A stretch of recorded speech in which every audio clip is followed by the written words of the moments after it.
All right, so I'm going to go ahead and call this advertised workshop into session. And board members and superintendent, as usual, we'll go through each item on the agenda. And if you have questions or if you have staff, superintendent, presentations and so forth, please just let me know. I'll go fast, but I'll also try to pause after each item so that if you have anything, colleagues, you can bring it up at that time, and same to you, superintendent. All right, of course, Section 1 is opening of the meeting. Section 2 is the approval of the agenda. Section 3.1 will be recognition of Tenta Owens 2018-2019 Florida Panhandle and Big Bend Region 1 Outstanding Senior School Volunteer, presented by the superintendent. 3.2, recognition of Crestview High School boys basketball team, Florida State Athletic Association Class 7A Champions 2019, presented by the superintendent. And then Section 3.3, recognition of 2018-2019 Kids Tag Art Program winners, presented by Mr. Ben Anderson, Okaloosa County Tax Collector. Section 4.1, we have a visitor, Mr. Drew Espy from the All Sports Association, presenting a donation to Silver Sands School. Section 5, public comment, we don't yet know. Section 6, administrative and personnel appointments. So here we go. 6.1 will be the appointment of a foreman for maintenance, recommended by the superintendent for approval. 6.2 will be the appointment of a specialist, human resources investigations, recommended by the superintendent for approval. 6.3, appointment of Director 1, Secondary Education, recommended by the superintendent for approval. 6.4, appointment of Principal, Bruner Middle School, recommended by the superintendent for approval. 6.5, appointment of Principal, Meigs Middle School, recommended by the superintendent for approval. And then 6.6, appointment of Assistant Principal 1, Choctawhatchee High School, recommended by the superintendent for approval. And Mr. Chairman? Yes, sir. I would respectfully request on item 6.6, All right. If you would consider approving a cost-neutral double fill for that position. Okay. All right. So that will be an action that we would do Monday night. Yes. Okay.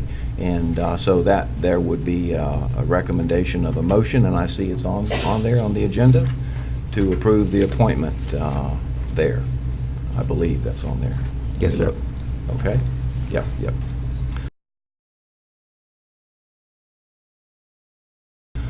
All right, so Section 7, committee and staff reports, workshop only. 7.1, in-county travel paid for the period of March 21 through April the 3rd, 2019, presented by Ms. Rita Scallon, Chief Financial Officer.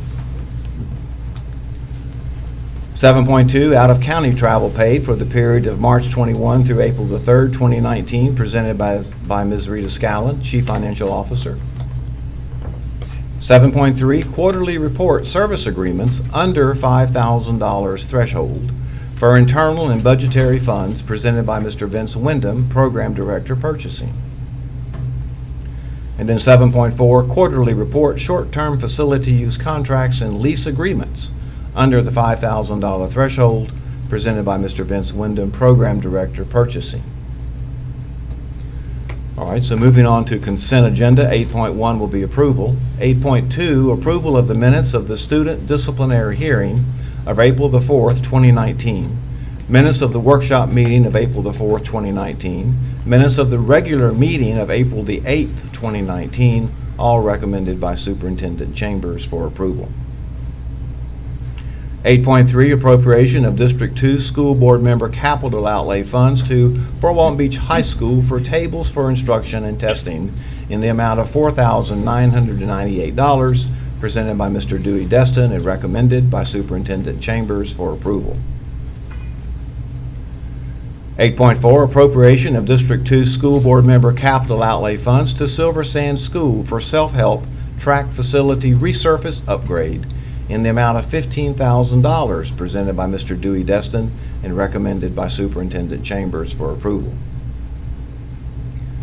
8.5, appropriation of District 4 School Board Member capital outlay funds to Silver Sand School for self-help track facility resurface upgrade in the amount of $5,000, presented by Mr. Tim Bryan and recommended by the superintendent for approval.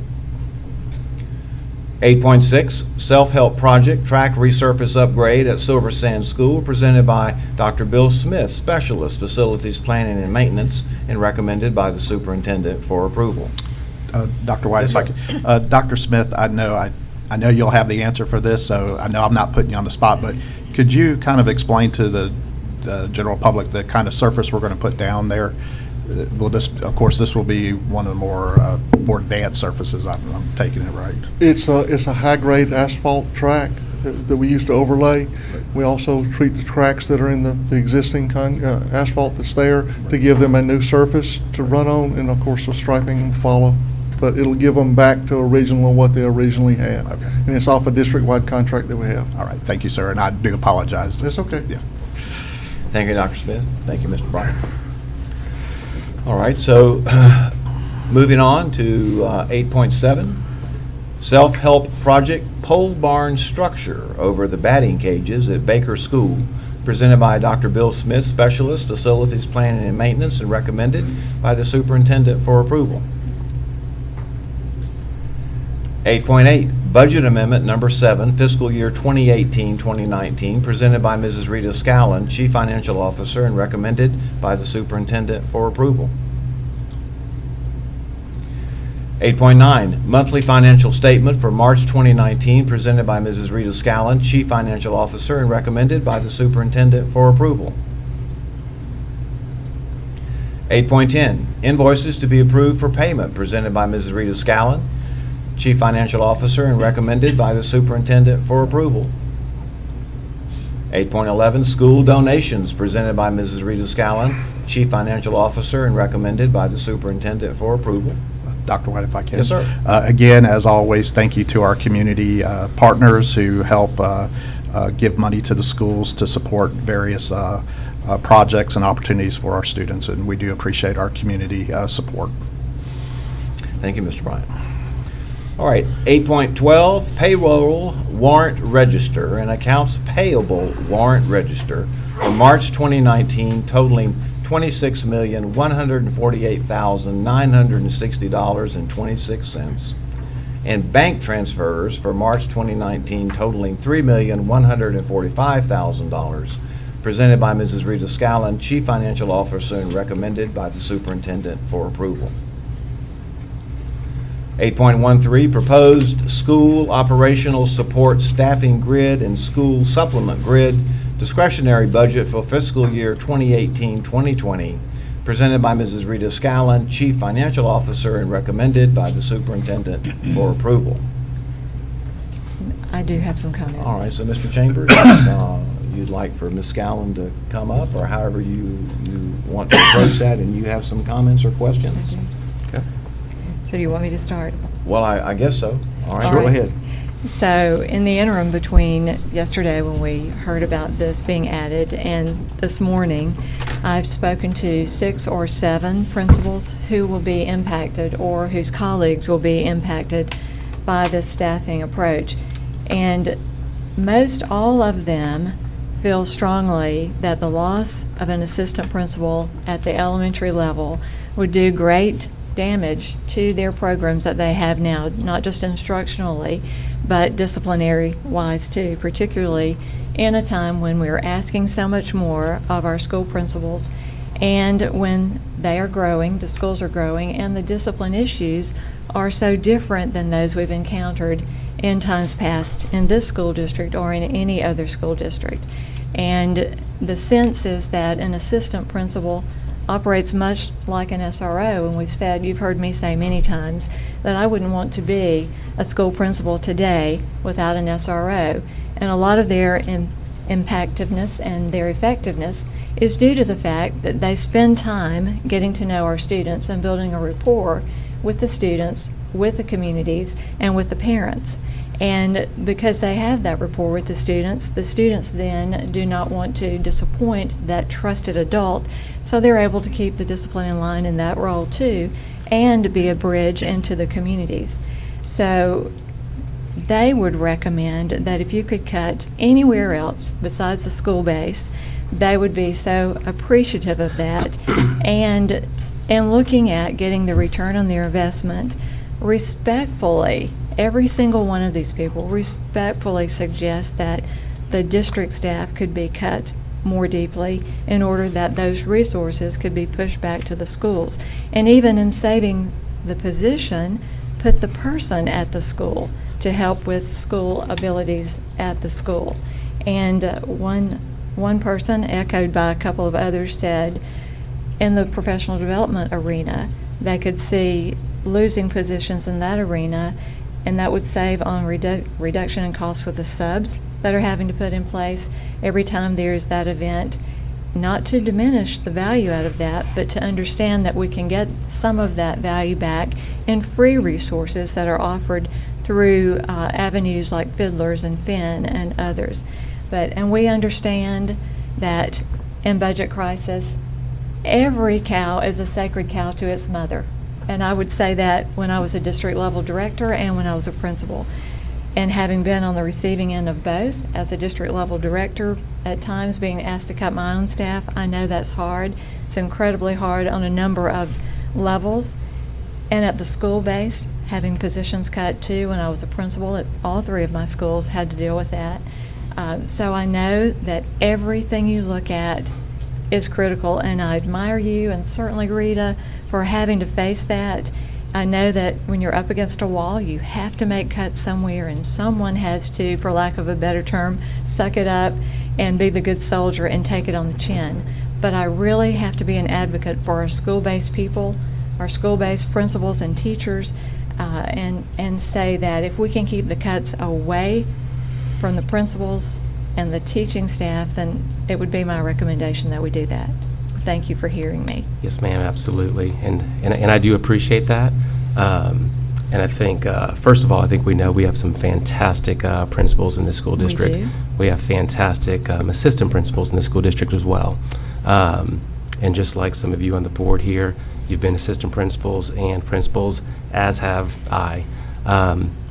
This decision is something that hasn't come lightly. We spent a lot of time discussing this. And though the district budgets will not come before you today, as you know, historically they come later. But I will say, district is where we looked at absolutely first. So I agree with you, Dr. Kelly. We do want to keep as many of the cuts away from the school level, which is why we very much started at the district level. I think you'll see when we come to you with the district budget, I think that you will see a reduction in district in the tune of about $1 million. You'll see also with ESC being a priority this year, and we're there for the DOE report. I think you'll see an increase in staff in ESC. So those are two factors there. I very much believe that the cuts need to come as far away from the schools as possible.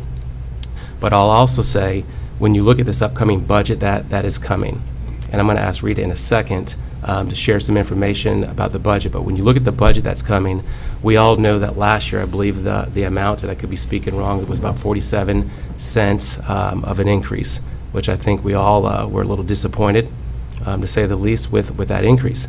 This year, when you shave back some things, I think we've talked about there's potentially about a $49, depending on which budget you look at, of an increase. The majority of the increase in the proposed budgets that are coming are Invest in Brightest and Turnaround Supplemental Services. So when you look at the amount of money that's going to come to districts next year, potentially, because that piece is not done, but we have to be prepared, we're probably not going to receive the amount of money that we would like. When you look at the base student allocation since 2007, we've in essence gone up $40.95. When you look at the base student allocation as it pertains to also the consumer price index, the base student allocation is here, the consumer price index is up here. When you go further and look at that, in essence, the consumer price index has gone up almost 20%. but funding in terms of the base student allocation has gone up 0.97%. And I say all that, and Ms. Gallen can go a lot more specifically and a lot more intimately into that. I say all that to say because difficult decisions have to be made. I think there was a point in time in this district where we didn't have some APs at the elementary level. Now, I do believe that we do need to have APs at the elementary level.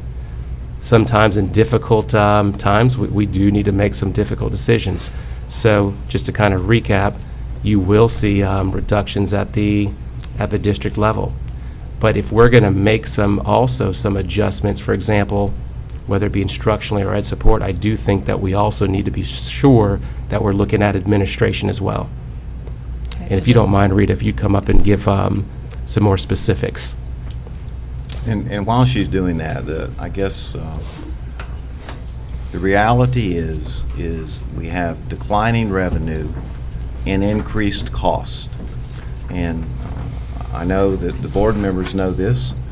Members of the public, though, might be interested to know that it's the superintendent's duty to present to this school board a balanced budget. That's what he has to do. And Mr. McInnes, what does the law say about the school board in passing a budget? It must be. Right. The superintendent has a legal duty to recommend to you a balanced budget, and then any budget you adopt must also be balanced.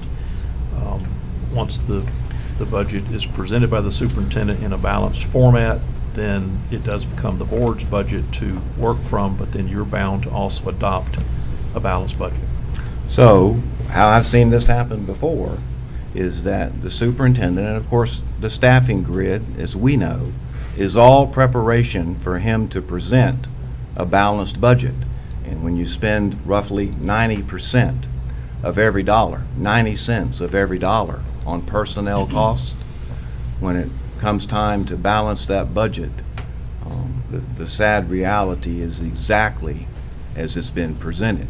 Now, it may be that once that budget is presented to us, that you may have some other ideas of things that you would prefer to cut. But in my mind, from the budget figures I've seen, sadly, we're not going to be in the position of adding staff. I think we're going to be in another position. I'm sorry to take so long. Mr. Chambers?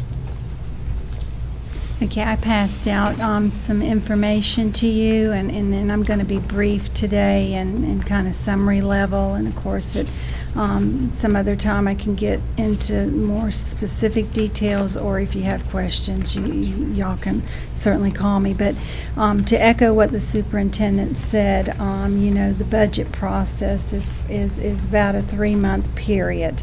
The legislature has not adjourned, and we do not know for certain how much revenue we will get or in what categories we will get it. However, we as a district cannot wait until the legislature adjourns and then start building a budget. So we have to start building a budget now. And as part of building that budget, we have to look at the first page I gave you is it has 4 columns, and it basically takes what our current funding is today, compares it to what the governor's proposal is, compares it to what the House budget proposal is, and the Senate budget is, okay? So if you look across there, and again, I'm just going to hit on some key points. Line number 9 is the BSA. So if you look at the governor's budget, he's proposing about a $50 per student increase in operational dollars. And when I say operational dollars, those are your most flexible dollars that you can use for raises in personnel, increases in benefits, increases in operating costs, increases or initiatives of particular programs. So that $50 from the governor's budget, that's what that would have to encompass. The House is $38 Okay, and then the Senate is, they're at $109. However, if you look at this, two of your proposals, so 2/3 of your proposal is between $38 and $50. So the odds and the likelihood are that you are gonna wind up around that amount. Now, with that being said, the first thing you have to deal with is, before you do anything else, is an increase in Florida retirement system. So, out of the governor's budget or the House budget, one of them would generate about $1.72 million, one would generate about $1.32 million overall in operating to us. $600,000 of that increase is $600,000 of that's absorbed by the increase in Florida retirement system. That is without doing one thing. That is based on the salaries of our current employees, and as Dr. White said, the majority of our budget is personnel, so we have to deal with that. And so then you have to deal with things like increases in health insurance. Well, we know that increases in health insurance have been running about 10 to 12%. So that's north of $2 million. So right there, you're at about $2.6 million. That is without looking at anything else. That's without looking at utilities. That's without looking at increases in supplies. That's without looking at programs that you need. And we all know that we have gone through about 11-year period where funding has been inadequate for school districts. And so we, when I say we, the district superintendent, school board, have struggled, and it's been a challenge to continue to provide the level of service that Okaloosa County does to their students with the limited funding that we get, and also without having to reduce staff in the classroom, without having to reduce employees' pay, without having to send employees home, and that we can be proud of as a district. In the last 11 years that we have not had to do that. But at some point, you cannot sustain that without getting some additional revenue. So that is why, beginning with the school budget, and as the superintendent said, we have spent hours and struggled with keeping it as far away from the classroom as we possibly can. But this is what is causing us to have to look at those decisions and make the decisions or the proposals that you may see. And so, with that being said, there are some other dollars that are proposed in the budgets, but again, as I've said many times, they are in categorical, specifically restricted sources of revenue. Mental health allocation, which is a good thing. However, for operational purposes, it doesn't give us any flexibility. Safe schools. And I know that out there is the conversation that the Senate budget is so much more than the House or the governor's. But if you look at the two blue lines, line 32 and line 33 on this analysis, you'll see that what's happening is that revenue that was outside of the FEFP, okay, and again, these were flow-through dollars, best and brightest. It wasn't anything, it just flowed to the district. We paid it out based on the direction of the state. That was outside of the FEFP calculation. This year, they are proposing to include that best and brightest in the FEFP calculation, which what that does is that bumps up the amount that is reflected as dollars per student. But it's not an increase in dollars per student, because you're just shifting it from outside the FEFP into the FEFP. So it gives an inflated look at thinking that we're getting, significantly more. So, and then also there's line 32, that's a turnaround supplemental service.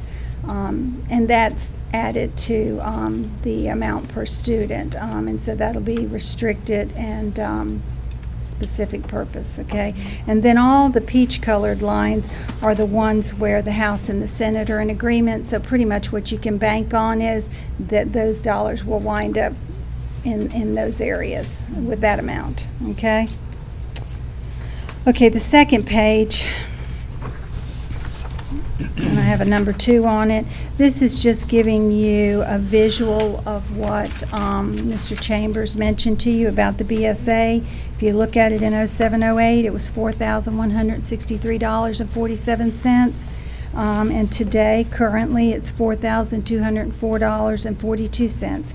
So that line that I've drawn across there, you can see that, you know, again, we are not much better off revenue-wise than we were 11 years ago. However, as you can imagine, our costs have increased, okay?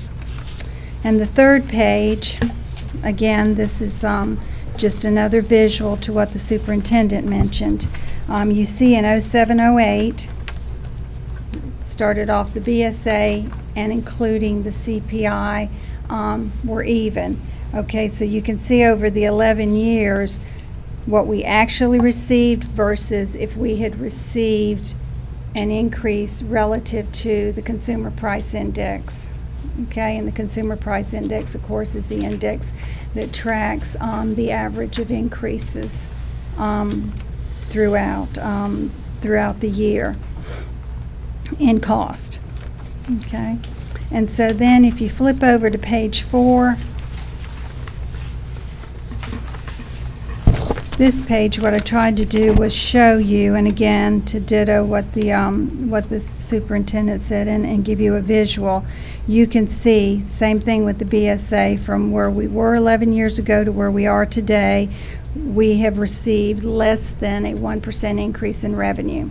However, if you go over to the last column, that says projected expenditure increase based on the CPI, over that 11-year period, there's been a 20% increase in cost. So that is what brings us to where we are today, that we have to look at ways that we are able to reduce and or repurpose existing revenue for other much needed programs like Mr. Chambers had mentioned about the ESC program, and I know in working with the staff that we are looking at significant cuts at the district level, trying to keep it as far away from the classroom as we can, and also trying to shift resources to more resources to the ESC programs beyond what we generate in revenue in conjunction with IDEA. Mr. Destin? Yes, something, sir. Well, you know, I feel for superintendent trying to split the baby here and have the baby survive. The proposed operational support staffing is kind of the base that he starts with for the budget. So at this point,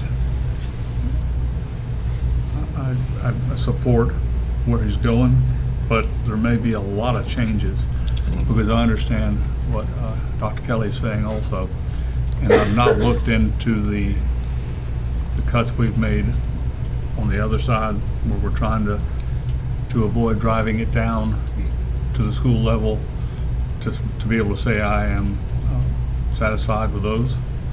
So my guess is there's going to be a lot of gnashing of teeth over this before we get a final budget, but he has to start somewhere.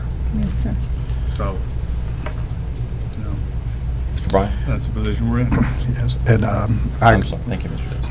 And I will say the same, what Mr. Destin and Dr. Kelly said.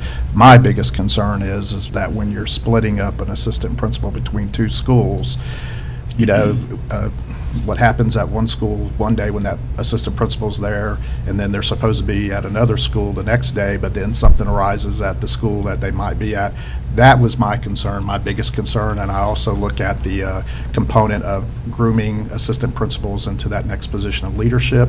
As we know, as everybody knows, not just in the school setting, but in across the board, finding qualified and teachers, finding qualified people who want to go into administration, that's becoming hard. And as Dr. Kelly said, in today's environment, I was never a school principal, I was never a teacher, but in the private sector, that assistant working under me was very much a part of helping me run the day-to-day operations of the business that I was in, and not having that person there to be supportive when I wasn't in the store, that could take a lot. So that was my concern. I understand the superintendent, bless you, you do have a lot on your plate right now, but I'm looking at it from that point of view. But I also would like to say to Ms. Scallon, you always talk about peeling the onion back. And of course, when you peel the onion back, what happens? The tears start flowing. But I appreciate what you do to try to explain to, not just to us, but to the people that are watching these videos or in the general public right now, or the audience. So we do thank you for all that you do. And we know, when you have a smile on your face, it makes me feel good, but I know you work hard to try to, to do what's best for the school district. But you tell it like it is, and sometimes we don't want to hear it. And the thing that I would add is that, board members, you'll see here that we have in front of us a recommended motion by the superintendent of schools. And how critical is it that this document or some document be approved so that you can move forward in making the budget? It is critical, and in fact, last year was about the same time, but in previous years it was, we did this in March because it impacts schools making decisions, it impacts hiring teachers, it impacts the entire school level to get this approved and to get moving, and for them to get their budget packets and for them to be able to start developing. All right.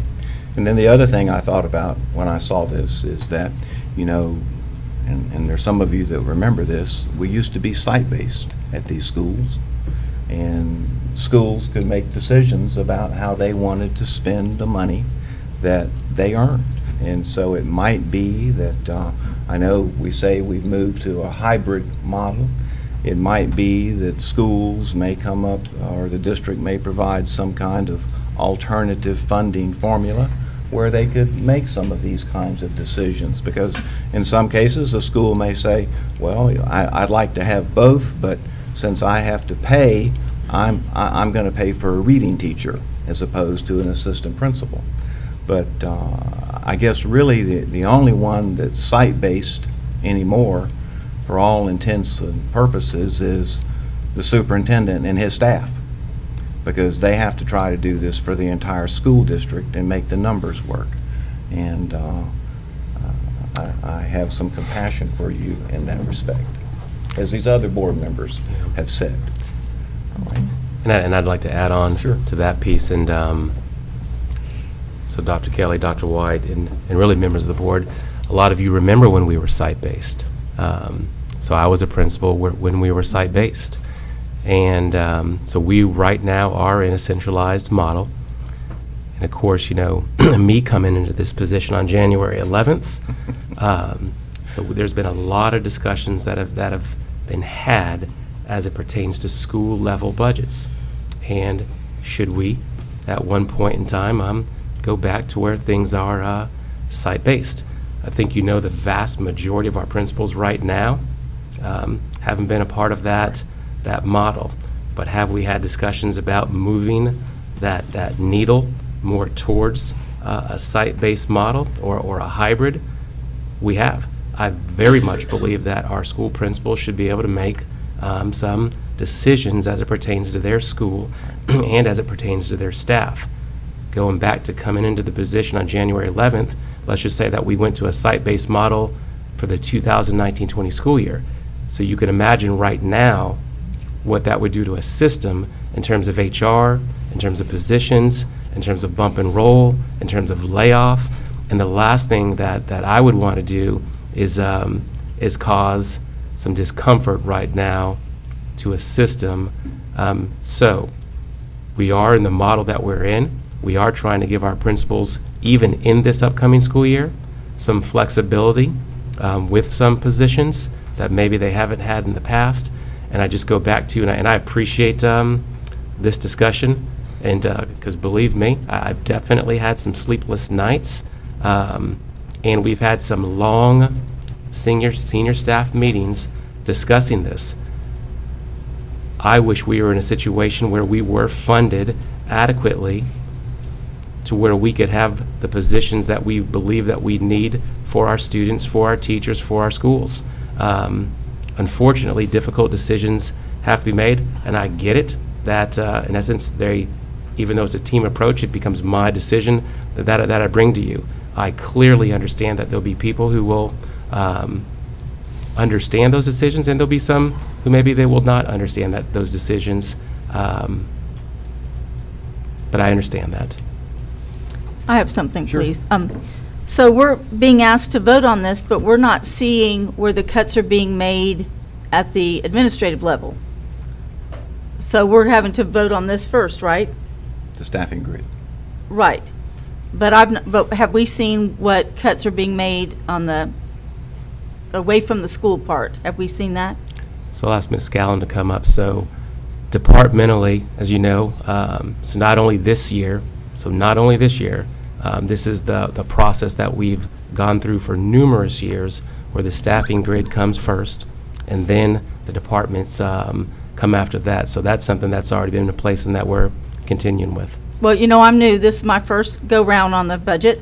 But if we're having to vote on this, but we haven't seen the other cuts, then I'm just, I'm questioning, how do I vote on this cutting from the classroom when I haven't seen what's going to be cut at the other part? So maybe you can help me with that. And what happens is, because it is a comprehensive budget, we have to do it in portions. And the first part is to get the schools out there where they can hire and make some decisions.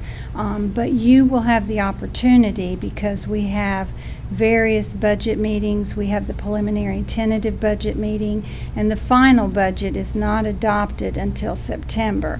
So once that budget is delivered to y'all, and the superintendent, I'm sure, is going to provide you information and proposals along the way, but once that budget is presented to you in the preliminary and tentative form, then that becomes then it's your budget under your purview, and if you wanted to change something at that time, you can certainly change it.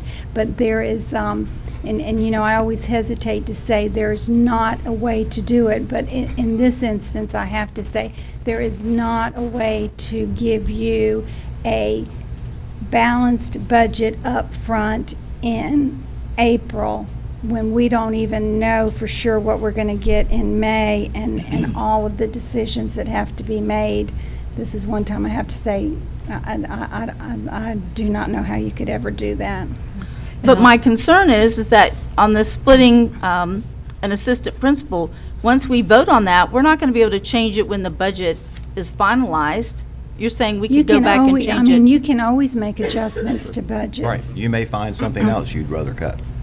And you can propose that. Absolutely. We've done that before. But if we've already voted on this, You just modify your, Right. you make another vote and say, I'm going to give back whatever it was that you may get a consensus that you want to do. So you still have that option of adjusting the budget all the way to... all the way to September. And to tell you honestly, you have that option throughout the entire year, because a budget is a budget for a moment in time. It's fluid. It's just like I bring to you a budget amendment each month, and Right. there's adjustments in there. So it's a fluid document, and it can change from day to day, but from board meeting to board meeting. But it's a good question. Yes, Mr. Vanchek, yes, it is. Because by law, the superintendent is tasked with presenting us a balanced budget. Right. And that's what they're working toward. Then, on the backside of that, if there are some ideas that we have that we'd like to make changes to, as long as it balances, and that's the Yeah. tough part, I just- then that can happen. If I could just reiterate, I do understand the process, having been through it many decades. I understand. I've been through the site-based model, I've been through the district centralized model, and a hybrid model. So I think I understand how that works. But respectfully, asking 6 schools to share 3 assistant principals and to have those 3 people be effective at any one of their schools while trying to alleviate some of the burden of discipline and teacher evaluation on the part of the principal, I don't think is the best move. I'd rather see those 3 others made whole again and see 3 more cuts at the district level to balance that out. That's just an humble opinion from a former principal who has talked Well- to 7 of our colleagues. Yeah, did you look at anything else that could be cut besides assistant principals? I mean, I'm not, So, of course, right we now, have a I'm not- lot of different coaches' positions. Correct. I'm not saying that's a bad thing, but they're out there. Did we look at that?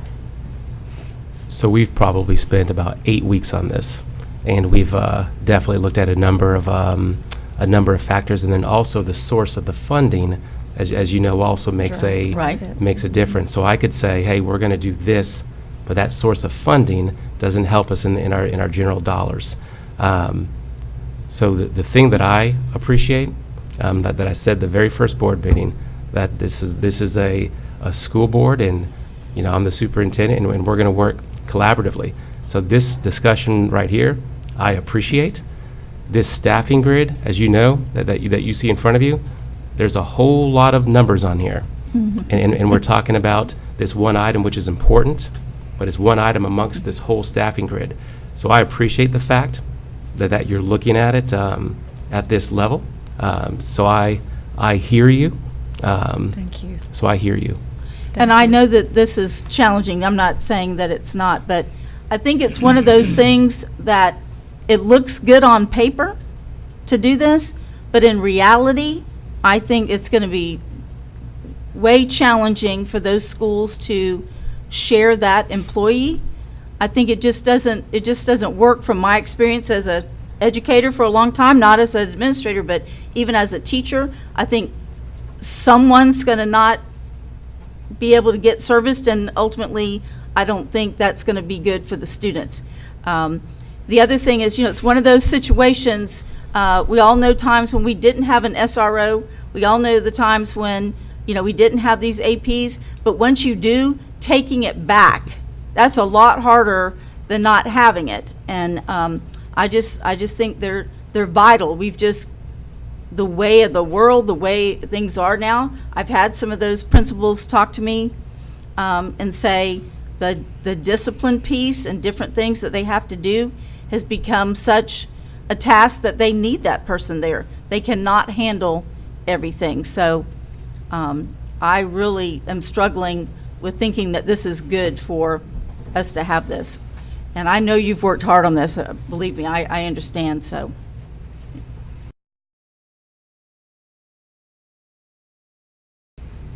Chairman, if I may, just Yes, sir. one further comment. We're looking at an excess of probably $1 million to institute the recommendations on ESE that we got from the report that we listened to at the last meeting. So there's going to be a big hole in this budget. And we've got to figure out how to fill it. I've always been a strong proponent of site-based management and budgeting because it gives the schools the flexibility. And if I remember correctly, as we moved out of site-based, we had $3 million that the schools had saved, and that could have fixed this problem. However, because of the timing of the transition we've had with our superintendent, Mr. Chambers, did not have the time to try to move back toward that model. Next year, I hope that we make some strong decisions to do that. But let's not fool ourselves. When we adopt this proposed operational support staffing, we put the framework in place for the budget. We can fight at the peripheries, but if we take it apart, then the budget's going to collapse. Yeah. So that's where we're at with this. Now, this is a proposed motion that can be modified at Monday's meeting for that matter. So if there are some ideas that along those lines, that's the time to do it. But I do respect and admire the attempt that Mr. Chambers has made to try to solve this dilemma, because Absolutely. there's just a very big, large hole in the money, and we must do a balanced budget. So I admire he and the staff for working at it. But if there are some ideas floating around that end of the table with you professionals that have done this, that would be the time to talk about them. I think I've just made one suggestion. Cut 3 more district and make these whole to the schools. Yeah. And I guess along those lines, and what Mr. Destin is saying, that if that's something that y'all can work out before Monday night, that's fine. Or if it's something that you'd want to propose in the meeting as to what positions those are, then that would be a place that you could do that.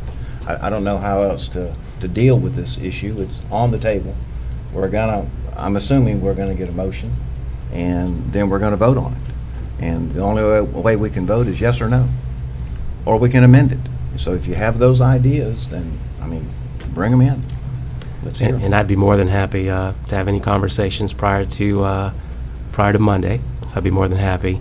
And just the last thing I would like to say, because I definitely, for those who are watching, those in the audience, and I know where we say go back to the district and cut 3 more, I just wouldn't want there to be a perception out there that we started at the school level.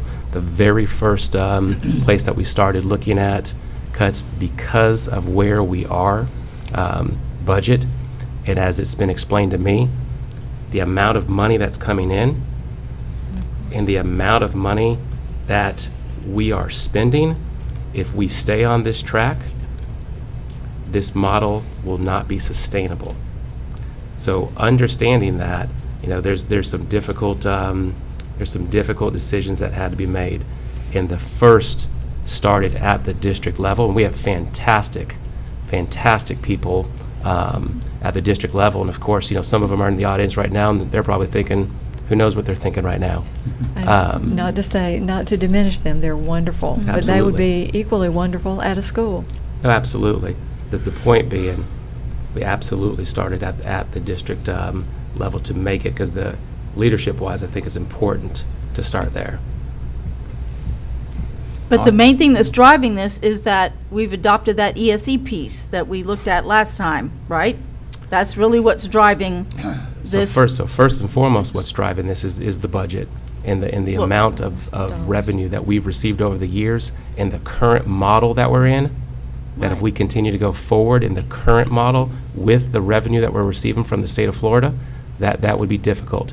Now, the ESE piece is a factor, but the ESE piece is helping us get to where we're doing some good things Oh, yeah, I'm not for saying our it's not good, students yeah. and for our schools. So I look at that as a blessing, even though it's going to cost some more money, but that is a factor as well that we're having to account for. And maybe we said it, but how much money are we looking for to meet this anticipated shortfall? So what would it take to keep those principles, in other words? Well, how those much 3 money we need? How much Yeah. money we gotta have to make the budget work the way it is? What are we thinking our shortfall is likely to be? $1 million, $5 million? Or maybe the cavalry will come in. Maybe the legislature will send us a windfall. Yeah. Yeah. That's what I'm waiting on.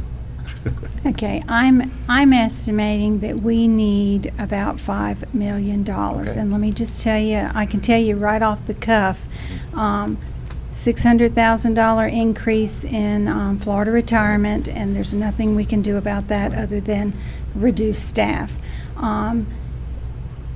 Health insurance, based on past history, it will be probably somewhere around north of 2 million. I'm guessing 2.3, 2.5 million.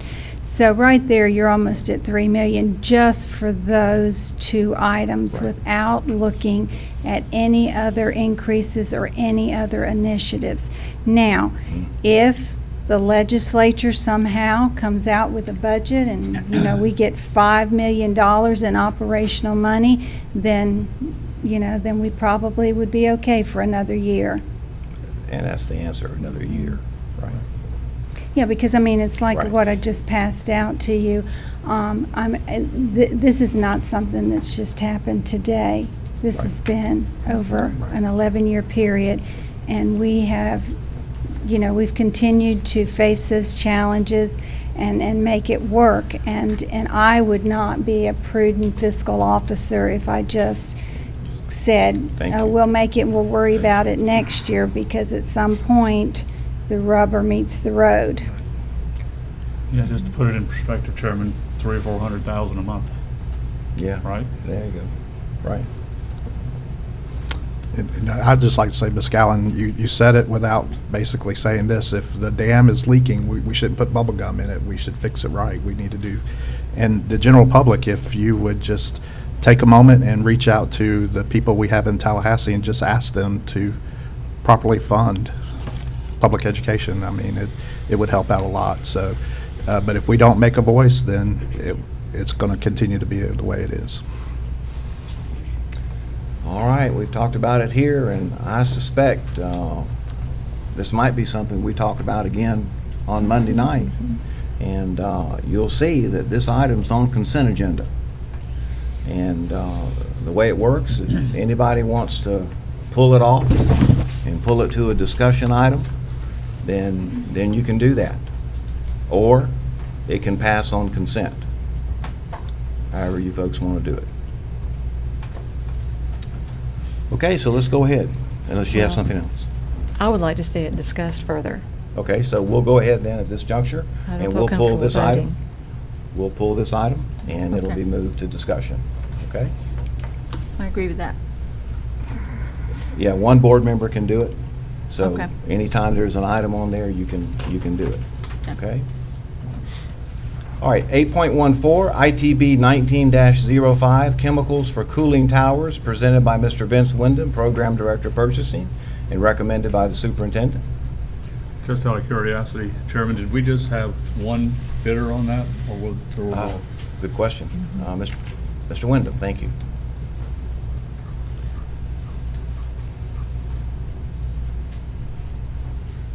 We did just have one response. For that particular solicitation, we had 39 suppliers notified through our BidNet system, and we had 3 additional suppliers that we notified directly.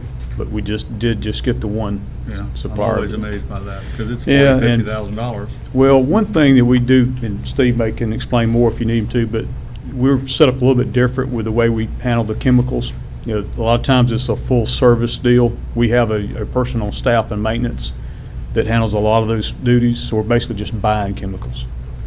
Yeah. We did, with the one bidder, though, we still want to look and see, one bidder, you want to really make sure you're getting a deal that's worth bringing to you for award, and we are. We're based on comparison of the current numbers that we have.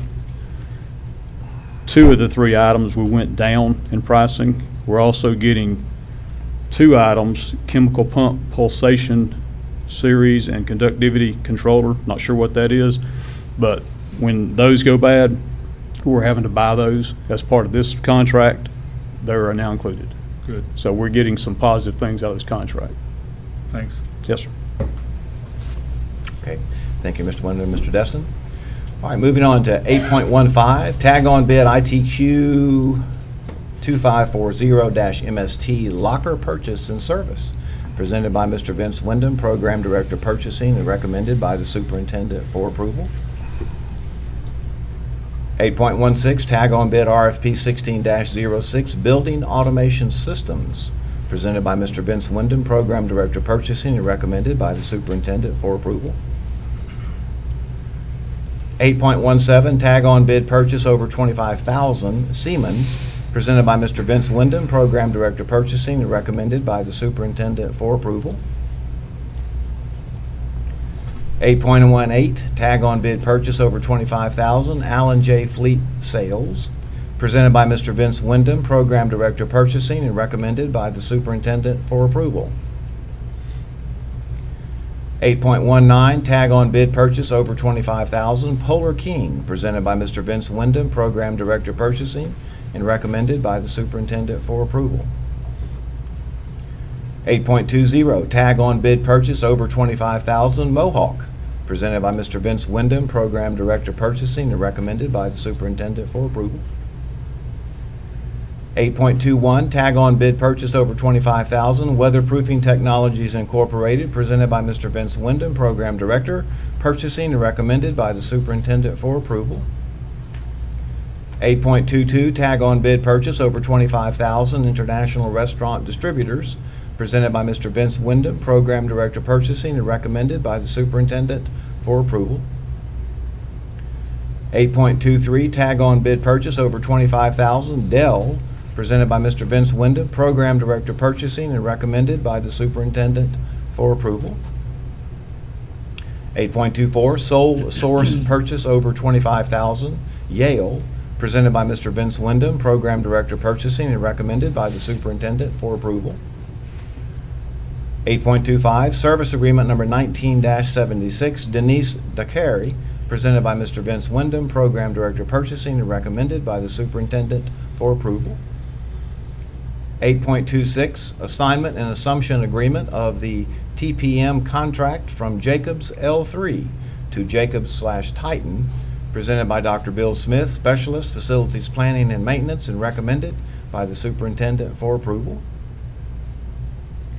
8.27, sale and disposal of surplus property, presented by Mr. Steve Bolton, Director, Facilities Planning and Maintenance, and recommended by the Superintendent for approval. 8.28, Summer Voluntary Pre-Kindergarten Program, VPK, for 2019, presented by Ms. Deborah Hahn, Principal, and recommended by the Superintendent for approval. 8.29, Destin High School Charter School Application. And after all that discussion about budget, y'all are still here. Presented by Mrs. Sheila Lightborn, Assistant Superintendent, Curriculum, Instruction, and Assessment, and recommended by the Superintendent for approval. So let me turn this over to Mr. Chambers so you can move through the process. I see we have a lot of folks here, and I'm sure that there'll be time for them, but Yes. go ahead, sir. And I am going to ask Mr. McGinnis to help me, but the one thing I would say is, you know, what's before you right now is the application process for the charter Destin High School. And I do want to say to the group, I do appreciate how professional you all have been, the communication with our staff. So that is just something that I do very much appreciate. So I thank you. This process, Mr. Chairman, involves tightly regulated by state law in regard to how we receive, evaluate, and make recommendations on charter school applications. In this case, the proposing group has followed the state prescribed application form. The district staff have followed the state prescribed evaluation instrument, which is provided by the Department of Education, and each of the various departments in the district have evaluated their sections of the application. There was a follow-up session with the applicant to go over any clarifying questions, and those have been submitted. And the next step is for the board to review the application and the recommendation from the superintendent for approval. If you choose to grant the application, then the next process is for the district. We have a 30-day window to prepare and submit to the applicant a proposed charter contract. Once again, DOE provides us with the template for that charter contract. After that process, they receive that draft contract, and they have a window of opportunity then to go through it and to respond to it, and we have an opportunity to negotiate any items or matters that need to be ironed out. And then ultimately, a proposed charter contract will be brought back to the school board for final approval.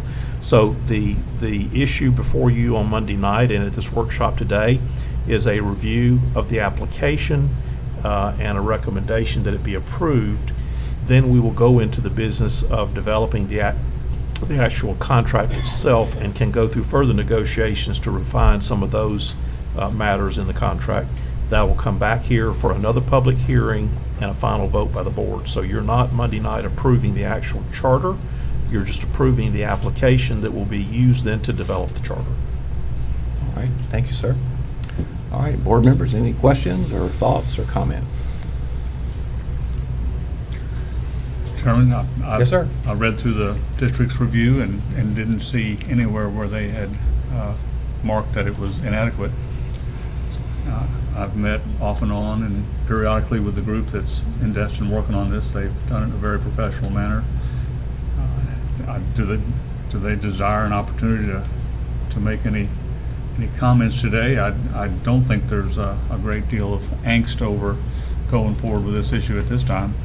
No, and I would just say too, as having been the principal at Destin Middle School, every single year for almost 6 years that I was there, this idea was brought forward, and we've tried for all of this time to see how that could become a reality. It's just not feasible in the public school world because of our numbers, but I think this is an excellent opportunity to bring forth something like that in that situation, in that neighborhood. So thank you. And for members of the public, you said you read that document. I know that wasn't a fast read because. You know, there are a lot of pages now. There's a lot. If I remember, there's like 240-some pages. And I skimmed it very quickly. yeah, well, that still took some time. But anyway, it is attached to the agenda, and so members of the public, they're certainly welcome to take a look at the application itself that we're being asked to vote on Monday night. Okay? I have something that does not set well with me that I'm reading, just to point out, and that's on the executive summary. It reads, we're talking about the reasons 15 years ago that you set out to have this school, and it says, the growing population coupled with an isolated location and deteriorating conditions at neighboring high schools solidified the community's resolve to turn a dream into a reality. I take issue with that deteriorating conditions at neighboring high schools. I think all our high schools are at a very high level, and I don't think that having a Destin high school is a runaway from our current high schools. I think it does fill another need, but I really do take objection to saying deteriorating conditions at neighboring high schools. I can come and address. All right, Dr. Rathwell, if you come forward, please. Please. Sure. Come on forward. Welcome, Councilwoman. Thank you. Thank you so much, Hi. board, staff, and of course our chairman here and superintendent. My name is Preble Ramswell, and I actually serve as the president of the Destin High School Advisory Board. And yes, I am also on the Destin City Council. But I'm glad you pointed that out. It's funny because I wrote that and then people edited it and it was put in there, and I was reading it again today and I thought, that doesn't sound real good. But the point was, we have read and seen, and many of us have students that have gone through several high schools here, different high schools. And, you know, one of the issues that has arisen is air conditioning issues and flooding, and then different capacity issues. And it's more about infrastructure, certainly not the quality. And, we do know that paper has regularly covered, and we've heard and we've seen in different budget items, different items that do need repair, and there are improvements that are necessary throughout the district. So it does sound like a negative, and I didn't necessarily mean it that way when I wrote it.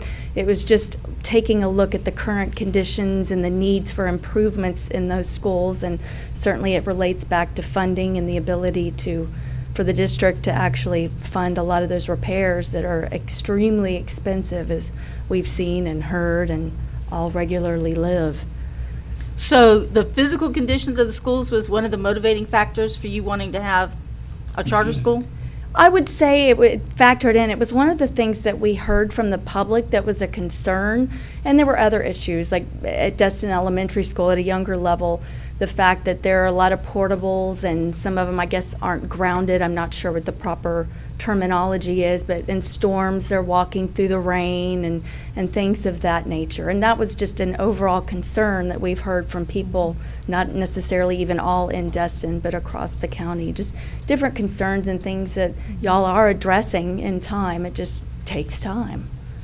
Well, I'm hoping that their concern will lead to us getting some money so Right. that we can fix those problems. So I Yeah. hope those same citizens will rise up and say, we need to get another half-cent sales tax in there to fix that. But again, hear ya. it doesn't say deteriorating condition, physical conditions. And like I said, we have terrific schools here, already high schools. Absolutely. Nothing's deteriorating. We may have some buildings that need to be fixed, but, the education value's not in the building.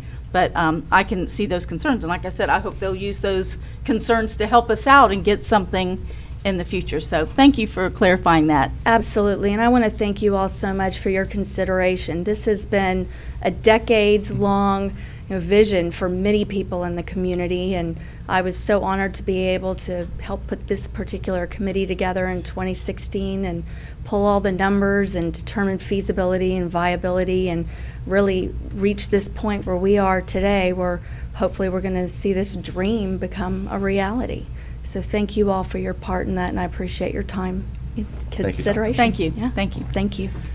And so I just have a couple of questions, Mr. McInnes, that maybe you can take a look at and advise me on. I've tried to look at the law and those kinds of things, and it may be something that you can report back to us on Monday night. But this will be a charter school that will function relatively independent from this school board. Is that right? That's Or correct. How does that work? Do they have their own board? Yes, this organization has already incorporated in the state of Florida as a not-for-profit entity. Their board will manage and oversee the operations of the school. It will be, if granted, it will be chartered by the school board, but they will oversee their own day-to-day operations. Charter schools in the state of Florida have a number of statutes and laws that they're exempted from, and so their operations in some areas will be much different than those that the school board and the school district are bound by. They are not exempted from health and safety regulations, however, and so those still have to be followed just like our district public schools. The plan they have is that if the charter is granted, they will then apply through the IRS for a 501c3 nonprofit designation. So all of that will take place in an organized fashion. Okay. They are entitled by state law to FTE allocations for their students, and those things flow through the school district to charter schools, just like Okay. we provide that now. But that's funding they earn based upon their student enrollments. It's not funding taken from our students. It just comes through the district as somewhat of a fiscal agent. They are required to have audits and to be audited annually, and those you've seen that charter school audits do come back to the board for your information and review, but you're not in charge of their audit. They just have to submit those back, because obviously we have to be able to monitor the financial strength of their operations over the years, because that'll be a component of the charter contract, is they have to stay fiscally sound. But yes, it will be an independent operation by an independent board of directors. All right, and so I looked at this, but I didn't quite understand all the legalese. And it might be something that you'd have to report back to us. But as a corporate entity, then, would a charter be allowed to borrow money, so to speak?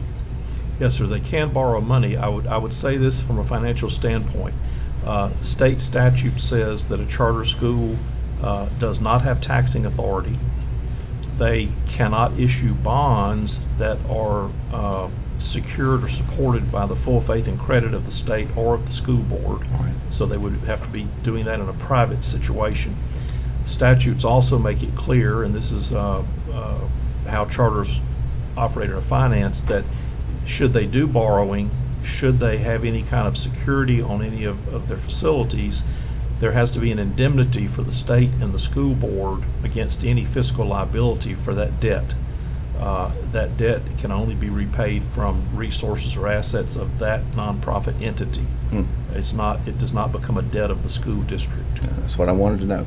So the school district, school board would not inherit any debt, No, should sir. there be any. All right, all right. And lastly, just curious, are charter schools subject to public records laws?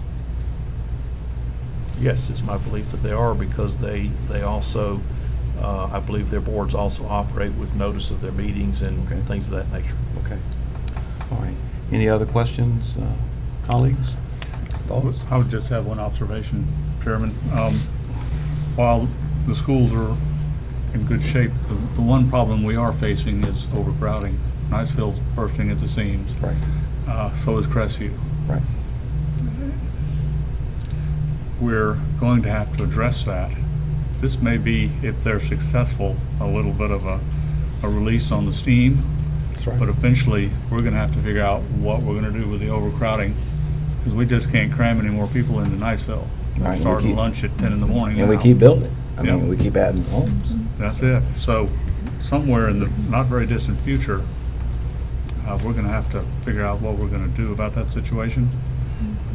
This may give us a relief if they're successful for a little while. That's right. It was long my idea that, due to that very nature, to start a ninth grade center. Nobody ever asked me, and I'm certainly not able to do that on my own, but having a ninth grade center would have eased that for those high schools that we serve there at Destin Middle. But I think this will be helpful. Yep. That was my question. What impact is it going to have on our district on losing students and maybe perhaps losing personnel? We have to hire teachers and other personnel there, so. I can tell you it will be somewhat of an impact on both of those, because as I was appointed principal at Bruner, right after Liza Jackson opened, basically in our backyard. So it will decrease enrollment, which does decrease the need for that number of instructional staff. So that's kind of a neutral if those two things happen in sync. Mhm.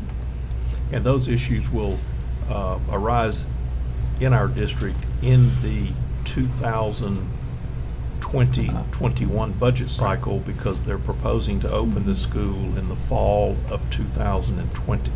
And so those will be considerations, and by then, there will be FTE estimates, and those are the things we'll have to work off. Ms. Scallon, of course, would be working on all that. They've provided initial estimates of their early enrollments, but that's the budget cycle in which those considerations would really have to get serious consideration by us. And Mr. Chairman, I can provide further clarification to you on the issue of the public records. Certainly, all of the records and communications between the charter school and the school district are subject to the public records law. I can provide you further information in regard to any of their actual corporate documents, but the bulk of what they are going to be producing are going to be records either to the state or to the school district, and information we're providing back and forth, and clearly all of that will be subject to the public records law. Well, I can't help but chuckle. I just wish that had been the only kind of request that had been made of me. Okay, so I understand. All right, anything else, colleagues? You good? You good? Well, thank you, folks, for showing up and doing all this work. It was a lengthy document and a lengthy process, and we appreciate that. Okay? All right, so let's go ahead and move forward then.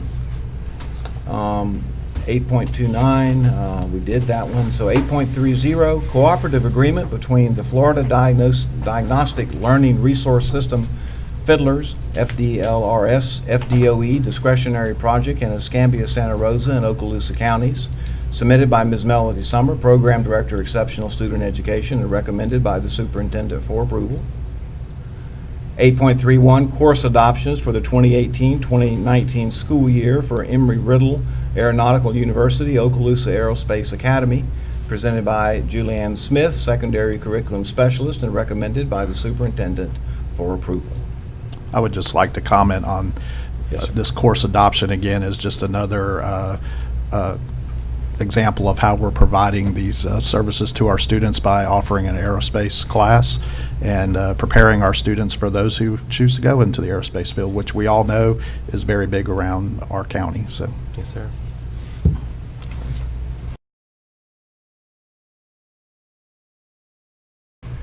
Okay, so now moving on to Section 9, Superintendent's Human Resources Recommendations. 9.1, Employees on Administrative Leave, presented by Dr. Lee Hale, Assistant Superintendent, Human Resources. 9.2, Deferred Retirement Option Program, DROP, presented by Dr. Lee Hale, Assistant Superintendent, Human Resources.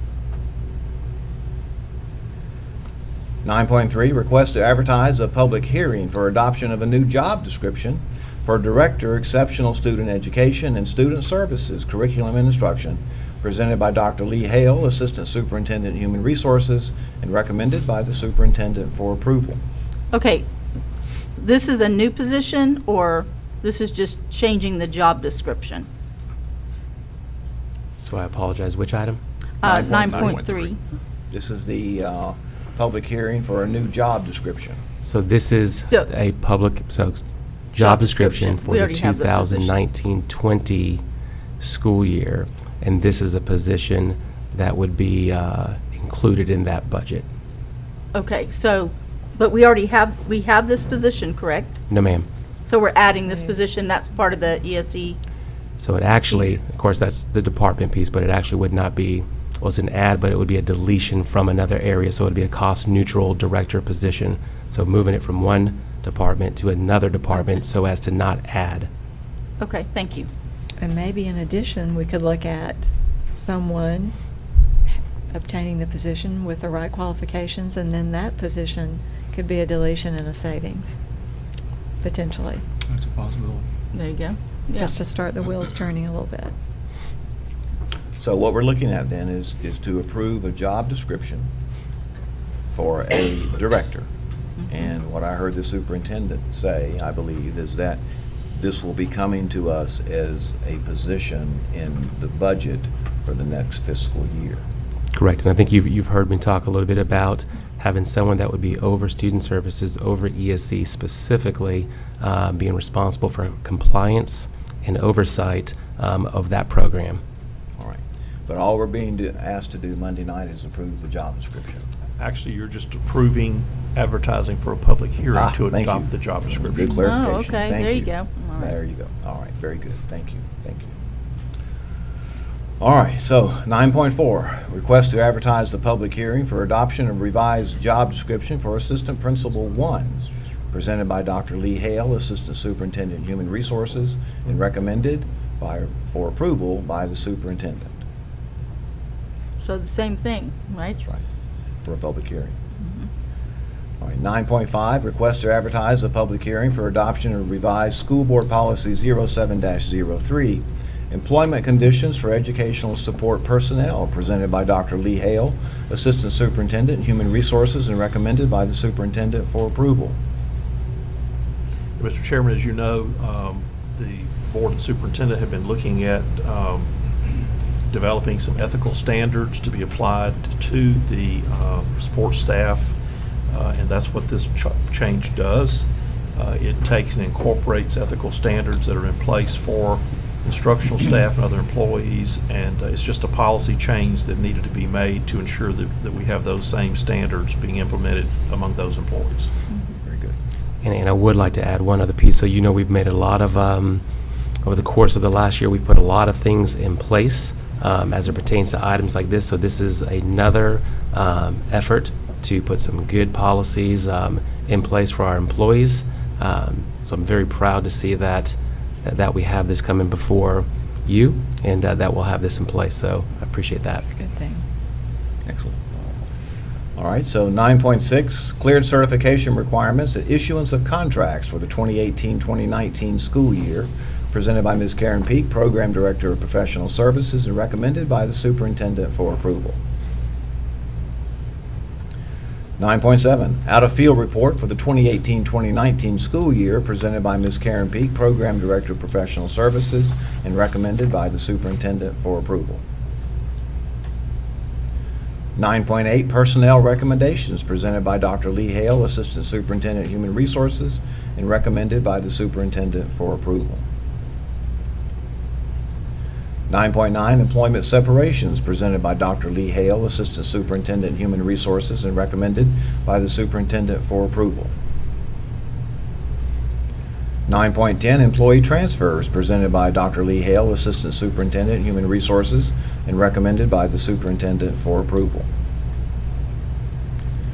9.11, reinstatement reimbursement of sick leave due to line of duty illness, injury, medical examination, presented by Dr. Lee Hale, Assistant Superintendent, Human Resources, and recommended by the Superintendent for approval.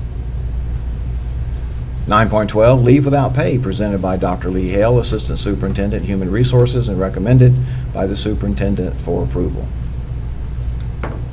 All right, moving on to discussion agenda. We already have the one item that will be moved there. Section 11, Construction Program Owners Representatives Business, 11.1. That would be a status report. Mr. Destin, do you want to give one today or Monday or both? I'll just give you a very short, Okay. we've spent a lot of time looking at security. You'll get to see some of that in the closed session, All right. and I look forward to Thank you. your input on it. Thank you for doing that. All right. then. All right, so Section 12, Information Technology, no business there. Section 13, Mr. Attorney, your business. No report today. All right, thank you. Superintendent, you got some out-of-state field trips, and you may have other business. Go ahead, please. So a couple of things I do want to make you aware of. So as you know, student safety is paramount in terms of what we're doing. I am proud to say that we have had some conversations with our sheriff, as you know. And we do have a meeting coming up where we will discuss some safety and security items for our district. But I'd also like to say one of the things that we're in discussion about is this summer having some safety discussions, continued safety discussions with our administrators, even looking into the proposal of having some safety discussions with our parents and our teachers and staff. I think the more that we can get out good, accurate information as it pertains to the safety of our students, I think that's critical. Another area that we are going to look at, I think, as we know, mandatory reporting is something that we are statutorily required to do, and in our county, I think that is happening in this current climate. As you know, we have a process with other entities on how we deal with that. We have a process with DCF and we have a process with the Sheriff's Department.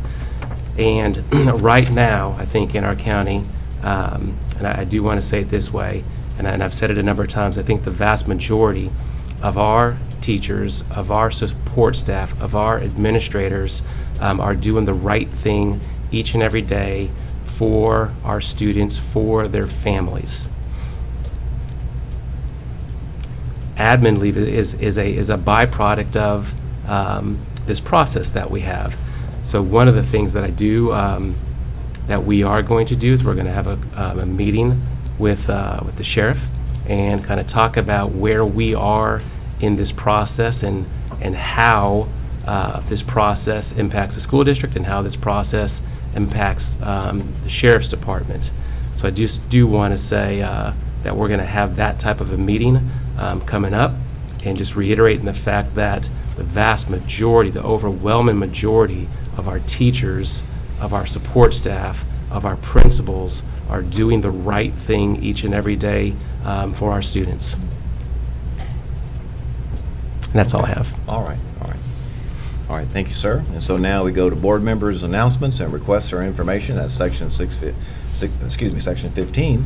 And so, Ms. Vanchek, how about if I start with you this afternoon? Thank you. This morning. Yeah. Well, got to do some fun things lately. Last Friday, I was over at Richburg School and got to take part in Shirley Godbold's culinary. And we had a chef, Teresa Cullors from Italy. And I was really put on the spot. You can ask my husband. I have not won any awards in cooking. But she said, go ahead, Miss Board Member, and put on an apron. And so I did. And I learned how to make gnocchis, and it turned out pretty good. Although I cheated, I watched the student beside me as he was doing his part. But it's great for us to have those experiences for those students, and I appreciate Miss Godbold working that out to get that in there. Then later on, I got to go to Kenwood Elementary. They celebrated their 50th anniversary that was a lot of fun seeing that. And on a personal note, they had a film that was done on teacher Mrs. Libby McSheehy. The McSheehys are longtime educators in our district. Mr. McSheehy was a principal, and it was a great story about a former student who had contacted Mrs. McSheehy last year about the book Where the Red Fern Grows. He is now a judge and so forth over in South Carolina, and was able to contact her. So they debuted this film that Miss McSheehy's daughter Robin did. She works for CBS News. So it was a really neat thing. So these are the great things that I think both of those have been covered by the Daily News. So I hope people are seeing some exciting things that we get to do. So it's been a lot of fun. Thank you. Thank you, Ms. Evanchik. Dr. Kelly? And I would just echo how wonderful the visiting chef program was. And with Ms. Godboll's impending retirement, I would encourage us to try to keep that program going there, because Yeah. those students learn so much, not just a life skill for them for how to provide nutrition for themselves and how to cook safely, but they learn some industrial skills too that are employability skills from functioning in that program. So I would hope that we could continue that even after she retires. And just tag on to say that being a part of the Auntie Mitchell's honor ceremony was quite an event, and we were able to shake hands and congratulate so many of our students. But along that line, understanding that the parents and grandparents and community members who supported those students throughout their whole career deserve part of that credibility and that kudos too. And I see some of those parents in this audience, so thank you to those for bringing us such exceptional students and allowing us to work with them. And then tonight, if you're free, consider attending Ruckel's Sweet Choral Experience tonight, 6 p.m. at Ruckel. Thank you, Dr. Kelly. Mr. Bryant? I just have a few things, and I too had the opportunity to go to Richburg School to visit with the chef that was from Italy, and unlike Ms. Evanchik, I did not get in there and cook or bake or do any of that, because I would have burned the school down probably. So we don't want that to happen. But seriously though, it was awesome, because she actually came from Italy for a week to stay out here, and she volunteered her time. And I agree with Dr. Kelly, that's a program that I would very much hope we would consider continuing for those students at Richburg. It is a very vital part of their success in life. I will also say that the Auntie Mitchell Awards is just a fabulous event. And I was the one that was chosen to do the closing comments that night, and I forgot to mention two very special people who helped put this together, and that's our dynamic duo of Mary and Jan. They did a great job of getting everything together. You know, if you saw how many medals were up on that stage, and they have to put them all in order, and, you know, there might have been a child who wasn't on that list, and, you know, that was up on the stage. So they're all scrambling around, but they did a fabulous job out there. And another thing real quick, we talk about social media and the issues that we have within the schools with your students. Up in Crestview on Tuesday, this is open to the public, at Hub City Smokehouse Barbecue, the Sheriff's Department is going to have somebody, one of their people from cybersecurity, their division, they're going to have a program there what's called Educate Your Selfie, and this is only going to be open to parents. It's not going to be open to children. This is going to give you an opportunity to find out how you can better monitor your social media for your students. And I think in today's climate, it's more important than ever that as parents we do our part to monitor our children's cell phone activities. It tells you that when I go to Laurel Hill School, for instance, and a second grader had a better phone than I did, that tells you the kind of technology that they have in their hands. So, and also on a final note, we were talking about the budget, and parents from the Destin High School Initiative, it is always a pleasure to have people who are passionate about what they believe in take an initiative to try to get something fixed and do it, you know, as professionally as you have done. I'm a supporter of school choice, always have been, but I also believe in public education, and I think it's up to us as a society to make an investment. And we talk about cutting. We're trying to manage. That's, you know, cutting is, you know, you say it like it is. It's like you see blood going everywhere. But we're trying to manage that budget as best as we can. But we can only do what we get from our friends in Tallahassee. And I know they have a lot on their plate, but I think it's one subject that we all can agree on, is that public education is still a vital part of the success of our county, of our country. And if we don't properly fund it, then, like you said, we're just going to make it harder for ourselves in the future. And I don't know about you, I'm 50, and these kids that are coming up, they're going to be taking care of me, and I want to make sure we give them everything that we can to take care of me, because I can tell you my kids will probably not put me in the best assisted living facility. So I'm depending on your kids to do that. So thank you, Dr. White. Yes, sir. All right, Mr. Destin? Well, I missed the Italian cooking demonstration, but I have been to several. And bet. I've eaten enough of their pastries to put on quite a bit of weight. The program is a wonderful thing to behold, and I want to congratulate Ms. Godbold. They're big shoes to fill, and we need to start looking to see how we're going to go forward with it, because those kids are getting jobs, and they're learning life skills, and it's a really wonderful thing to watch. Thank you, Mr. Destin. And by the way, the facility there that you've helped on, fabulous, fabulous. I was going to say, they were using the 3 compartment seats, so thank you very much. I'm glad that, they need to do that when they go to work. That's right. Well, I too want to thank Mary and Jan for doing a great job on the award ceremony that we had, the A&T Mitchell Awards. And I do want to add that, Mr. Chambers, I felt like that you were the star of the program as you adorned those 1,000 students with their ribbons. And I was glad it was you that was performing that activity. So you did a good job with that, and thank you. That's really all I have here, unless the superintendent or Mr. McInnes, we have any further business. Board members, anything else? All right, just flipping through the agenda, I don't see anything regarding, well, we do have the public notice, but we've taken care of all that. So since no one has anything else, this meeting is adjourned.